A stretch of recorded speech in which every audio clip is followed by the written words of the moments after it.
go ahead. Hello, welcome to the GNI Innovation Challenge Town Hall. I'm Joyce, and I will be presenting to you today. And this is Sarah, who will also be taking. Hello, good to see you all. And Sarah will be taking you through all the details that you need to know about the GNI Challenge. Just to reiterate, this is a recorded town hall, so you will be able to re-access this town hall by using that very same link that you're on. And also, you can type in your questions on your right-hand side where there's a live bar chat, and we will be taking a Q&A at the end of the town hall. All right, so let's get started.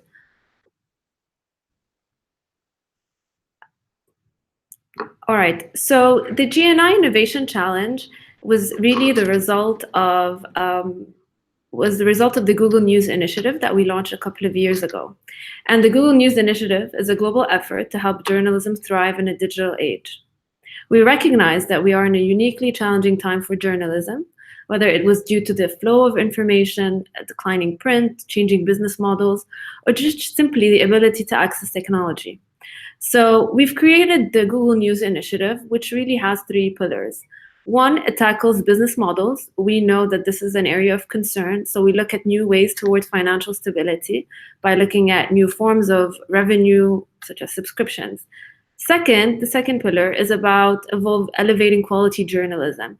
And we play our parts in 3 ways, whether it's ensuring there's quality information on our platforms, second, fighting misinformation that exists, or third, just making sure that we're improving media literacy. And the third pillar is about empowering newsrooms with technology that they so need. So whether it was access to new audio or video formats, looking at new ways of storytelling, we make sure that we help journalists through our News Lab arm, which is a team that trains newsrooms all over the world to be able to access the technology that they seek. So this is the Google News Initiative. And of course, today we're excited to launch the Middle East and Africa GNI Innovation Challenge, which will allow people to inject new ideas and have new opportunities to change the news industry.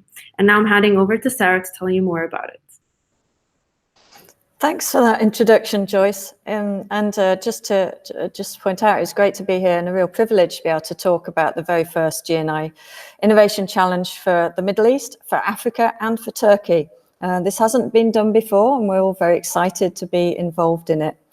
What I'm going to do now is run through some of the criteria and processes that are involved in applying, because I'm sure there'll be people that have joined us that want to apply to the challenge. So if I can have the next slide, please. The very first thing for me to mention really is that it's a very open call for applications. The GNI Innovation Challenge is open to organizations of every size. It includes freelancers, it includes sole proprietors. So whatever size of operation that you belong to, providing you aim to produce innovative, original journalism and enlighten citizens with trustworthy journalistic content, we want to hear from you. You could be established publishers, you could be online-only players, news startups, publisher consortia, local industry associations. All of those and more are eligible to apply. We do ask that the organizations must be incorporated in one of the eligible countries. Those, I won't list them all, rather a lot, but you can see them all on the website, but basically it is, as described, the Middle East, Africa, and Turkey. If you're unincorporated, the organization you're involved with must be registered in one of those places. Or if it's not even registered, then it must have the principal place of business there, so the headquarters should be based there. Next slide, please. We have then the challenge that we've put, and you'll see it on the website, where we've said it'll focus on creative projects that demonstrate opportunities to increase reader engagement and support the development of new business models. I'm just going to go and look at each of those 2 things there and explain that a little bit more. And I'm sure we'll probably have some questions on this later on as well. So please have a think about questions and put them in the chat as we're going along. Next slide, please. What do we mean when we say audience engagement and business models? Well, again, it's pretty broad, but we're looking for moves which go beyond the traditional means to generate revenues. So it could be things which create customer loyalty, they make value in unusual ways, or define new products or services. The sorts of things that you might think about are efforts in the area of subscriptions or membership schemes or other ways that really focus in on the reader revenue. On the audience engagement side of it, you could be looking at things like analytics to understand the audience better, or AI to generate story leads, or the use of technology to improve workflow. It could result in a new type of interface or look at a different method of distribution. This really is as wide as you want to interpret it. But to help bring this to life a little bit, what these ideas might look like with real projects on the ground, I'm going to share with you 3 successful projects that we funded in a previous program. Because, as I say, this is the very first time we've done this innovation challenge in the Middle East, Africa and Turkey, the projects I'm going to show you are all from Europe. And I should say they're no means a template of what to do. They're more presented here for inspiration about the type of thing you can consider. So the first one I'm showing you is something from the Irish Times. Obviously, it's a well-established legacy player in Ireland, and they wanted to find a better way to engage with their diaspora audience. They came up with this idea of a special section, which they now call the Irish Times Abroad. It's been a very successful project for them. It's both connected and monetized the diaspora community and had great impact for the recipients. They've won them several awards, and it's inspired lots of conversations with other publishers about ways to produce this sort of activity. Just to give you a little example, they have a database now of 35,000 highly engaged readers in 140 countries. They have a social media following of 56,000. And they have a working relationship with an international network of journalists now who are interested in Irish diaspora issues that they wouldn't have otherwise found. The next slide, please. This time, looking again at a reader engagement project from a very different sort of publisher. This is a financial publisher in Belgium called Mediafin. They had a long history of leading the way in monetizing digital content. And they serve nearly 27,000 digital subscribers who expect really accurate daily updates of key market information. While those articles are essential to them, they can be repetitive and time-consuming for journalists. So Mediafin actually created a robotic solution that would free up journalists' time in the newsroom. This has saved their journalists 30 minutes a day, every day, time which they now could put better spent on original content. And more than 50% of Mediafin subscribers are already fully digital. And the expectation is that this will help increase that further. So in terms of reader engagement, that's a very different approach, you see, from the one from the Irish Times. Next, please. Finally, I'd give you an example of something that's a new business model. There's really a host of different ways in which you could interpret that part of the theme. In particular, this German example is from a startup called Steady. They provided journalists with both the technology and the marketing tools that they needed to build a membership base and generate revenue. Already they have more than 200 journalists and other content creators such as YouTubers or YouTube creators and podcasters who are earning a regular income thanks to Steady. The growth of the project also led to the creation of 6 new jobs at Steady HQ and the receipt of another $500,000 in funding from other backers. So it's a way that they could show, that we can demonstrate that this has had great impact and something that is a new business model that perhaps Steady wouldn't have experimented with before they got the funding. So those, as I say, I'm presenting those really as a bit of inspiration and to show you how wide and diverse and different their applications can be. They don't all have to be by any means the same. Next slide, please. Just to talk a little bit about how the funding actually works, the sort of nuts and bolts of it, if you like. Google will fund in this challenge up to $150,000 US for each of the selected projects. But that money is intended to be 70% of the overall cost. So that means the applicant will have to obviously look at providing 30%. That 30% doesn't have to be cash in the bank. It can be your own resource. It could be from another funder, however that works out. But the Google part of it will provide for 70% of the total cost. There's more details on the website about eligible expenses, but they do include things like personnel, engineering, equipment costs, and marketing, but they don't include editorial cost. And I'm happy to answer questions on that when we get to that point at the end of this presentation. For applicants, please be aware that really you can only have 3 projects per group if it's a large group. Normally it's 1 applicant, 1 application per applicant. The exception there is if there's a big umbrella group and you've got lots of different brands, you could put up to 3 applications in.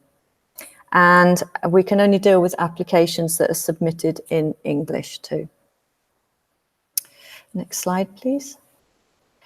What are we looking for? Well, we're looking for applications that have a specific project around online news. What do we mean by that? Specific is a very important word there.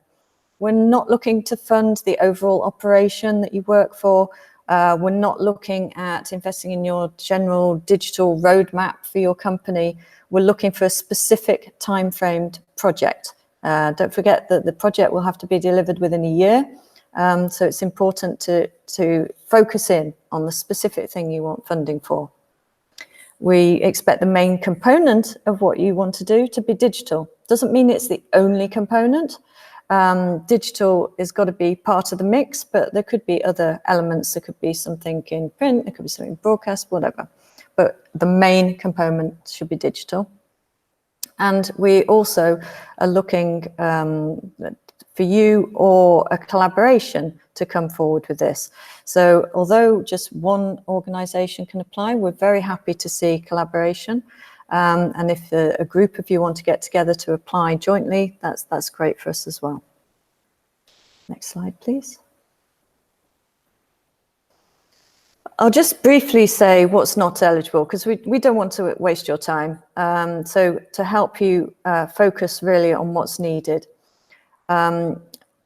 Obviously, we don't fund things that are purely content creation. So in line with the thing I said earlier about no editorial costs, if the project is simply producing some quality content and that's the entire aspect of it, that wouldn't be eligible. We're also not going to be looking at upgrades to existing legacy publishing systems. This challenge is all about innovation. It's all about new things. It's about trying something else. It's not about giving your CMS a bit of an update. We also don't provide funding for training or education programs. And we also won't be looking at things that come forward that have no monetization plan.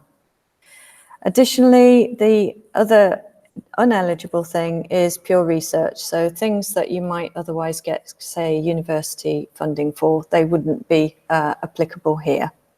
If you've got any questions on the eligibility of something, please, obviously you can ask in the chat, but you can also email us at MEA&T@google.com at any point if you want clarification on that. Next slide, please. Okay, the criteria. Every application that comes in, every single one of them is reviewed. And we have a very clear criteria, and all the assessments are judged against this criteria. So when you're completing your application form, please keep this front of mind. Your application will need to answer each of these 4 points. First of all, the impact on the news ecosystem. We are looking for projects that demonstrate potential for significant positive impact on the production of original journalism, the creation of new revenue streams, or even the way the people people consume digital news. So we want to see that impact that could really stimulate the rest of the ecosystem. Great that as an applicant, you're going to have some benefit from it, but how does it benefit everybody else as well? Have a think about that. Please tell us why you think your idea is innovative. We don't define innovation.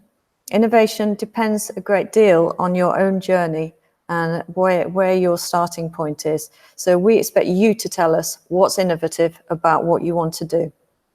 We also do expect it to have some technology involved. It is an innovation challenge from Google, after all. But what we want to see is not necessarily a brand new technology. We want to see how you're going to use it in an innovative way if it's an existing technology. The third thing we look for is the feasibility.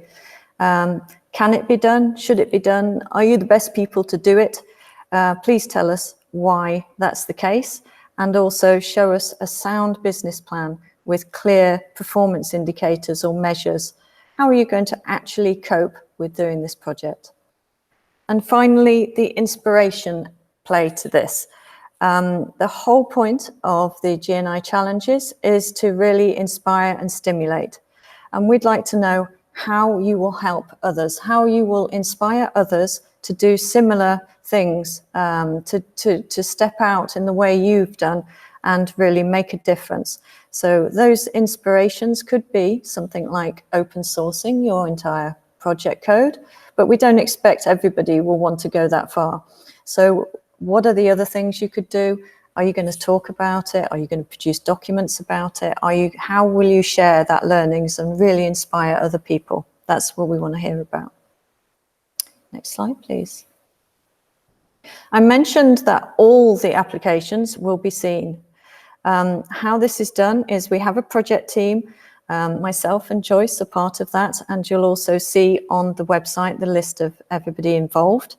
The initial selection of projects is done by this project team, and then we will, after reviewing them for eligibility and for the innovation and the impact, we'll compose a shortlist and conduct interviews with you.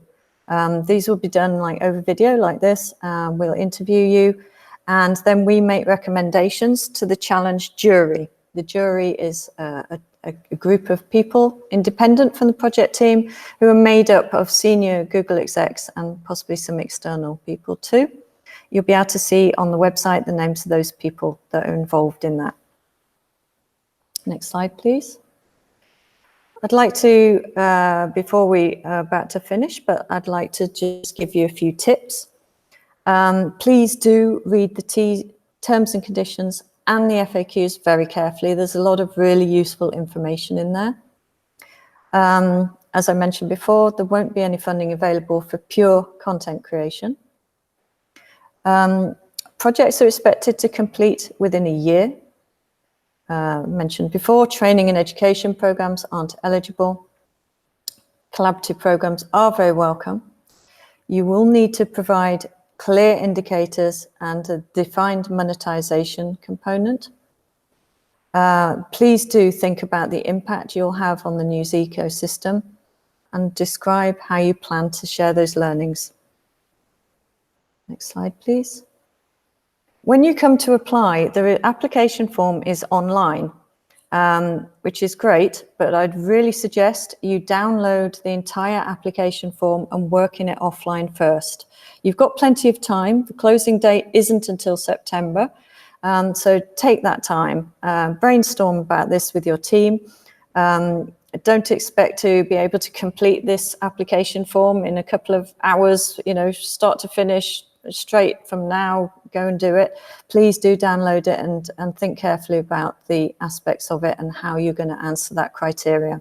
So there's a PDF there that's available for you to download. Next slide, please. Finally, the timeline on this. Obviously, we're now in the sort of outreach time of things, explaining it, telling people about it, and answering any questions you've got. The next stage will be the closing date in September, and then it will go through that process I described where the project team look through all the applications and then go to the jury. Next slide, please. If you need to be in touch with us, we're very happy to answer questions. We're very happy to have one-on-one video chats as well. This is the email address that you will need for that, MEA&T challenge@google.com. And finally, in case you haven't found it, which I'm sure you have, in order to be here today to see this town hall, this is the URL for the website. So that's all I have to share with you now, but obviously we're happy to go to your questions that have come in. Great. So we have one question, which is, how might exiled newsrooms apply? Are they ineligible for the reason that they're not incorporated in the target region, even if their audiences are based there? That's a really good question. Yes, unless we can have some sort of headquarters in some location, that's gonna rule them out, I'd think. I'd like this person to contact me on the email address and explain which country we're talking about, so that we can understand how that's going to impact on you and see whether there's anything we can do about it. So that address again is MEA&T@google.com, and obviously your information will be kept confidential.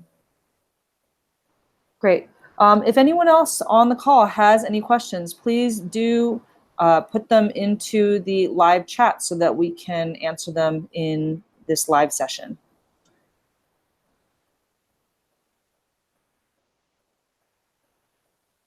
In the meantime, I know we had one in earlier today, which asked about the editorial costs and why they're not included. And just to make that clear, obviously we'd expect that quite a lot of applications that come in, your news organizations, they're going to come from news organizations and have editorial involved somewhere along the project basis. The reason it isn't included in there is because this is your kind of day-to-day work, and so no overhead cost is actually included in the challenge. So things like your office and the heat and light and stuff like that is also not eligible for that. So I hope that helps a little bit on that one.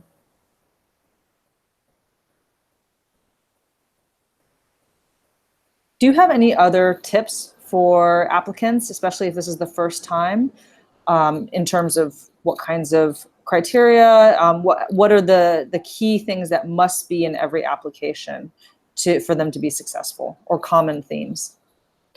Yeah, I mean, I'd suggest, as I say, downloading that application form, because they do require a certain level of detail, and really, answer every question. If you've got queries about how those questions are answered, or not sure about what it is exactly that is being asked of you, then please do email into us. We're more than happy to help with that. So do take your time. We don't close this challenge until September, so there really is plenty of time to work on them and do some research on it. The one thing I would suggest everybody does is some market research on the project that you're putting forward. Really understand the market, what other people are doing, what your competitors are doing, and how your offer differs from what else is out there currently. Take the time to do that market research. As I say, we have some weeks. It would be well invested in that area. Another question about innovation. If you, I mean, it can be very difficult to do something absolutely and completely new, but if it's innovative for my organization, does that qualify, or does it have to be completely brand new in the world? That's a good question. Innovation is like beauty, in the eye of the beholder, as it were, because it depends where you're starting from. We get that. Innovation is going to be very different from a huge multinational company to somebody who's setting out on their own. It's also going to be very different depending on the environment you work in, which country you're in. So this is why we say, please tell us why your idea is innovative. It might only be innovative for you in your terms. That's what we want to know. We're not applying some sort of blanket innovation. Not everybody is going to be, where Silicon Valley is, for instance. Everybody is starting at a different point, and please tell us what that point is and why your idea is innovative. What if we have a project that requires expertise or programming resources that we don't have in-house? Can we budget to have freelancers or contractors to do that work for us? Yeah, you can. Now, there's two different ways you can handle this.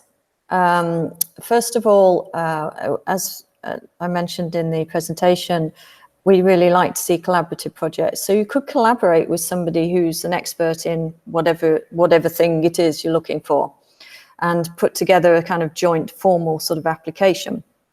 But the other way of doing it is also just as valid, is that you could subcontract that help in. So quite often companies, perhaps don't have the technical expertise that they need, and go to a specialist technical company and bring that expertise in. That's absolutely fine. The only thing I would mention is sometimes people say, well, you Google people, you've got the skills we want, can't we use you? And we don't offer that, I'm afraid. So there isn't a way into using Google programmers and developers, but you are very welcome to employ others from other technical companies that fit with what you're trying to do in your locality. We have another question in from the live chat. It says, what is the process after the application window closes? Okay, so the application window closes. The very first thing is a kind of desk review, if you like, by all the project team. I say every application gets looked at, and it gets looked at by more than one person, hopefully by most of the team, usually. So we look through every application. We then look at the ones that we think have got the most sort of chance of success, I suppose, and we speak to a huge amount of them through interview. So we will be arranging interviews, usually a couple of months, 6 weeks after the application window is closed, perhaps less than that. And we will contact people by email to set up video calls like this, and interview them and ask more in-depth questions about the project, how it's going to work, who's going to do it, where are they going to do it. All the planning we want to hear about at that meeting. After that, there will be another shortlisting, so it's shortlisted again, and that shortlist will go to our jury, who will then make the final decision on which applications are funded. So it's not, obviously, even then, the end of the road for people, because we hope to have more than one application round in each region. So we'd hope that it's a good learning process as well, and so we'd also come back to you to let you know what has happened, whether you've been successful or not after that jury meeting. We have another question, which is there a certain preset limit on the number of projects that would be accepted into the challenge? In other words, will we be also evaluated in comparison to other applications? Yeah, it's not quite the same thing. There is no set limit, but yes, of course, you're being evaluated against other applications as well, because we're looking for the best ones that come in. But we don't have a preset limit. If a project's really great, it's going to be funded, and yeah, that's the way we look at it. We look at each one on their own merits. Do we have any final questions? If you do, please put them in the chat.